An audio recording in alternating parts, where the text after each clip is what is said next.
naannoof yaadu siida gooftaa maal abdanna hundaa dhiifnee gaarumaa kee ilaalanna abbaa faatis nama nuufaa alalaale maadaa keenya kan fayyisu siida laale waaqa keenya waaqa keenya waaqa keenya sitti laanne harka keenya bira keenya bira keenya bira keenya si wajjin galma keenya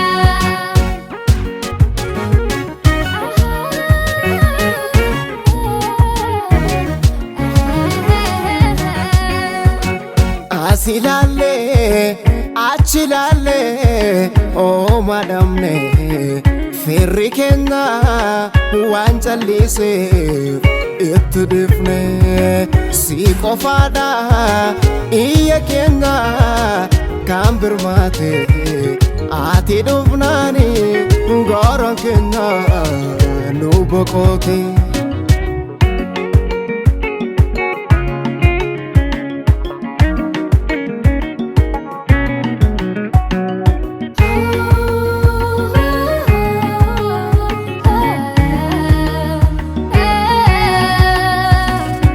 si beekus jecha rabaa nuuf gumaache dubbannaan saas laafe keenya nu butuche hin callisin utu argitu iyya keenya injifannoo dhaan nu gonfi dhuma keenya waaqa keenya waaqa keenya waaqa keenya sitti laanne harka keenya bira keenya bira keenya bira keenya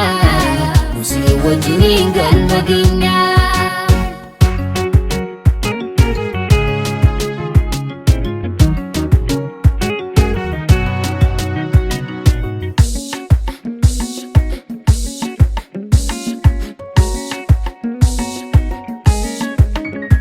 ganamni keenya dukkanaa'us galgalli keenya ifa qaba namni lafarraa diina taa'us waaqarra qabna dhufeera jaba karaan lafarraa yoo cufame karaa samiirraa nutti baasa mogoleen keenya yoo nu laafe jabaadha jedhee nu kakaasa mul'anni keenya hin danqamu karoorri keenya hin haqamu biftuu garasii kan ilaallu karaa nu geessus hin wallaallu ganamni keenya dukkanaa'us galgalli keenya ifa qaba namni lafarraa diina taa'us waaqarra qabna dhufeera jaba karaan lafarraa yoo cufame karaa samiirraa nutti baasa mogoleen keenya yoo nu laafe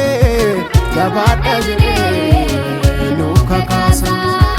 mul'anni keenya hin danqamu karoorri keenya hin haqamu biftuu garasii kan ilaallu karaa nu geessus hin wallaallu